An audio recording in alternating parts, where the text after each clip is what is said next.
Hey everybody, I hope all of you are doing well wherever you are.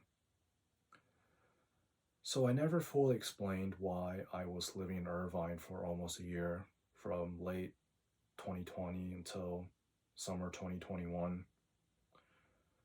I have been very hesitant to talk about it for the longest time because it's actually a very serious topic for me to talk about. It was during one of my most darkest and vulnerable moment of my life. And when I moved back to San Diego last summer, I was more focused on rebuilding my life here and the future. However, after praying about it, I've decided to break my silence. So, March 2020, when the pandemic began, it took a huge toll on my mental health. The stay at home order, social distance, and everything becoming virtual. I hated it. I hated being stuck at home and not knowing when this would end. And every day I watched the news, it seemed like it was getting worse. It felt like the world was ending. And I was also a victim of anti Asian hate when I was working Uber. It was the final weekend before the stay at home order. Yeah, where are you from? From Hong Kong. Oh, nice. Coronavirus, so yeah? I uploaded the whole incident on my YouTube channel and it quickly went viral. Unfortunately, after that, I began receiving a lot of hate comments from Chinese people and presumably Asian Americans.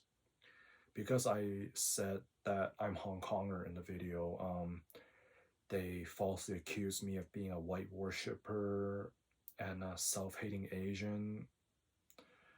They made a lot of false statements about me, saying that I've been brainwashed by the British and that I want to betray um, all the Asians so I could please the whites. And they said that um, I wanted to be white so much that I'm attacking other Asians. It was out of control. I ended up having to shut down my YouTube channel for several months because of all those hate comments. I was really worried that people might have the wrong idea about me. I was worried that I might get beat up by other Asians in public. And the Asian community here in San Diego, some of these people I know personally, I was really worried what they might think of me if they saw those and believed them. It was a moment when every Asian should stand together against this anti Asian hate, but I had people of my own kind against me because I'm Hong Konger. It was very devastating for me. So I shut down my YouTube channel and just thought about, is it even okay for me to be in public anymore? Because apparently Hong Kongers were viewed very negatively. I was really worried about my life.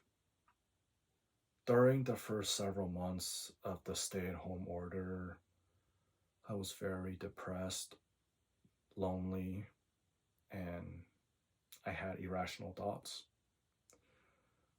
I was asking myself if this stay at home order or this pandemic, if it's going to last for a year or more, is it even worth living anymore? And I'll admit that I had suicidal thoughts. I also posted my negative thoughts on social media a little bit too much, mainly complaining about how my life is ruined because of COVID. I couldn't do this or that anymore, and how my travel plans are ruined. It got to the part where most of my friends wanted to distance themselves from me. During a time when people needed hope, I was not giving them that. I was actually making them more depressed with my post. I will admit that I was being very selfish, think that I was the only one affected by the pandemic. I didn't think about how fortunate I was being safe at home while there are other people out there in hospitals saving lives and other people infected with COVID dying in the hospitals. I just didn't think of that. So a lot of friends unfriended and unfollowed me on social media, Facebook and Instagram because of my negative posts. Quite a few people even called me out for it. After I saw several of my close friends decided to break connection with me because of how negative I was, at that time I thought that no one cared about me. I remember I posted on my IG story that, can someone please call me or talk to me? I'm really lonely. For the most part, no one answered me. At that time, I thought that they didn't care about me, but I came to realize they were afraid to talk to me and hear my whining about how COVID ruined my life. Like they said when the pandemic began, we are all in this together, but I felt like I was in this alone. June 2020, when I first heard about this national security law going to be passed in Hong Kong, I became very concerned about the future of my hometown and very angry that CCP was doing something again to turn Hong Kong into a bigger step of being like mainland China, no democracy. And when the law was officially passed, um, I was devastated. I was devastated to see how much it affected Hong Kongers. I also had several Hong Kong friends who told me that they were able to catch the last flight leaving Hong Kong before the law was passed. I remember I asked them, when will you guys go back to Hong Kong? And they said, probably never. And then I came to realize that I probably would never be able to go back to Hong Kong again. It was heartbreaking for me too, having to accept that myself.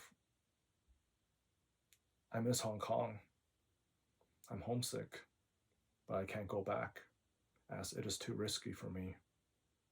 July 2020, when the stay-at-home order was lifted, I started to go to Balboa Park every single day. At first, it was to get out of the house after being stuck at home for several months. But later, I decided to canvass for Hong Kong's democracy there. Because that time, I did not know any other Hong Kongers in San Diego. I was doing all this by myself. It was very risky for sure, but it was a risk that I was willing to take. So from July until the first week of September, I was in Balboa Park every single day, canvassing for Hong Kong's democracy. Despite it was just me by myself, I was able to reach out to a lot of people. I was able to get them to show some concern for Hong Kong. I was able to educate people about Hong Kong's history, why Hong Kongers do not want to be called Chinese, and the situation with the national security law. And I was able to convince them why they should boycott movies like Mulan. And in August, after 12 Hong Kongers were detained in mainland China after they were caught trying to flee to Taiwan, I was canvassing very aggressively. I was getting people to sign petitions on having them released to their families in Hong Kong. I was able to reach out to a lot of people, and I was really proud of myself for doing that. However, it was not for me. It was for my hometown. there wasn't much I could do alone, but just spread awareness. And I was able to get people to show some concern. A few weeks after I began canvassing in Balboa Park, I started to receive a lot of harassment and threats. First on my Facebook and Instagram, then I began to receive calls and texts on my phone. It really worried me because how did these people get my contact information? I do have some theories which I will not talk about as I do not have any evidence which could prove these theories, but it was scary. I mean, every day I was getting texts telling me that I need to stop what I'm doing. Hong Kong's part of China, and the world will never see me as Hong Kongese but Chinese, and do not insult the motherland. However, shortly after that, it was the beginning of September. I was being followed by a guy. I made a video about this. To briefly talk about it again, it was a Chinese man. Um, the first time he approached me, telling me that I need to stop what I'm doing and do not go against CCP, the way he spoke to me, it seemed like he knew who I am.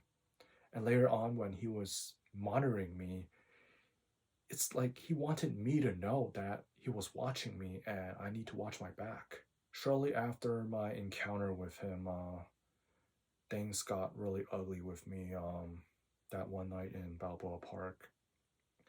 It was the last day I ever canvassed alone. I'm still a bit traumatized by what happened, but after spending about, I don't know, 8 to 9 hours canvassing and talking to people about how the national security law affected Hong Kong, I was getting ready to go home after a long day. I got jumped. I I got beat up, and they also destroyed $200 worth of material that I bought: t-shirts, stickers, posters, and flyers to give out to people who show support for Hong Kong. After I got home and snuck into my room so my parents would not see all the bruises that I had, I my first thought was my life is in danger. And I remember I was in tears because I'm all alone. There aren't any Hong Kongers in San Diego that could watch my back. And all my friends don't want to talk to me because I was being very negative. I felt like that I was losing everything.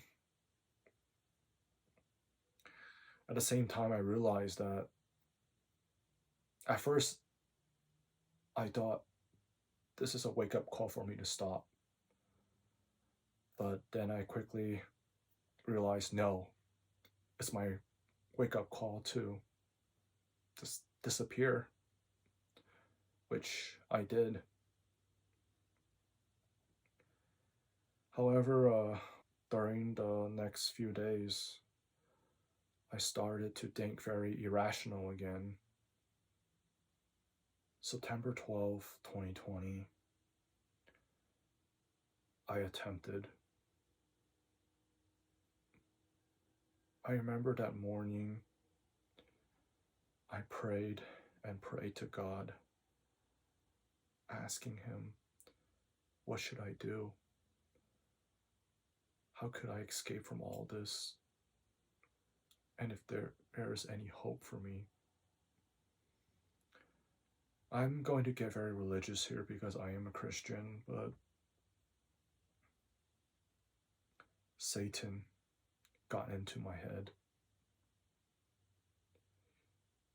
In the form of Jesus, Satan told me that it was time for me to go home. I've had enough of everything that's going on in this world, and that it is time for me to find peace up in the holy mountains where His glory shines. As I prayed and prayed, He said, "Come home to me."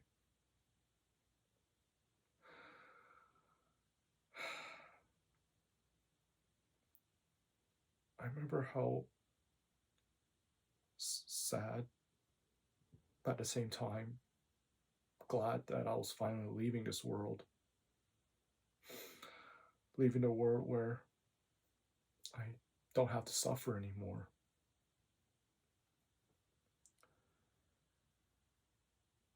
After I attempted, a close friend found me and took me to the hospital. And I spent about 2 weeks on suicide watch. After doctors were convinced that I could be discharged, I stayed with them for a day.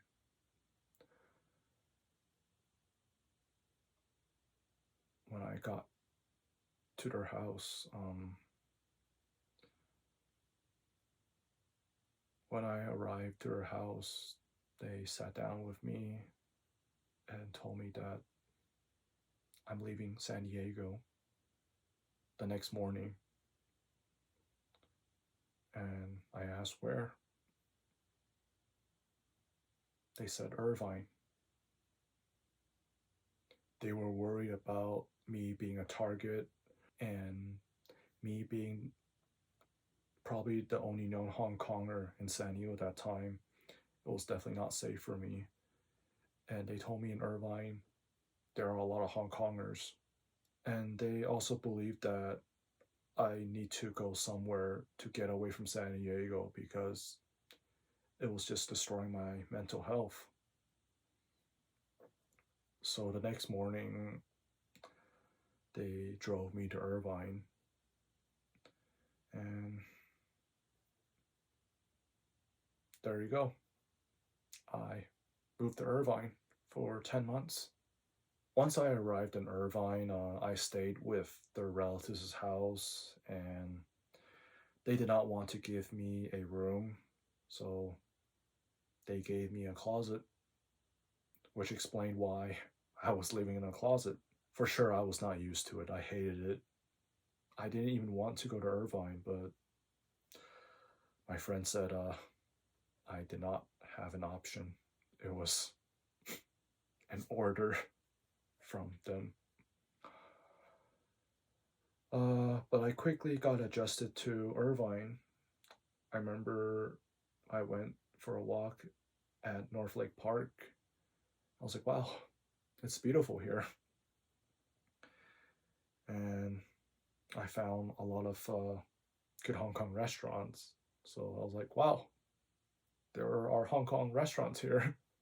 And then I met some Hong Kongers who were students of UC Irvine. And I was like, wow, there are Hong Kongers here. So I quickly accepted Irvine as my new home. And before SDSU announced that they were going to have in-person instruction in fall 2021, I decided that I'm never going back to San Diego. I even made a video about it, but unfortunately, SDSU did announce that we would be going back to in-person instruction in the fall. I was able to do a lot for Hong Kong and Irvine, and I was able to reconnect with God with a church that I went there. To me, Irvine was paradise.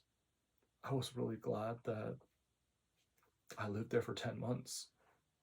I was really sad when it was time for me to move back to San Diego permanently.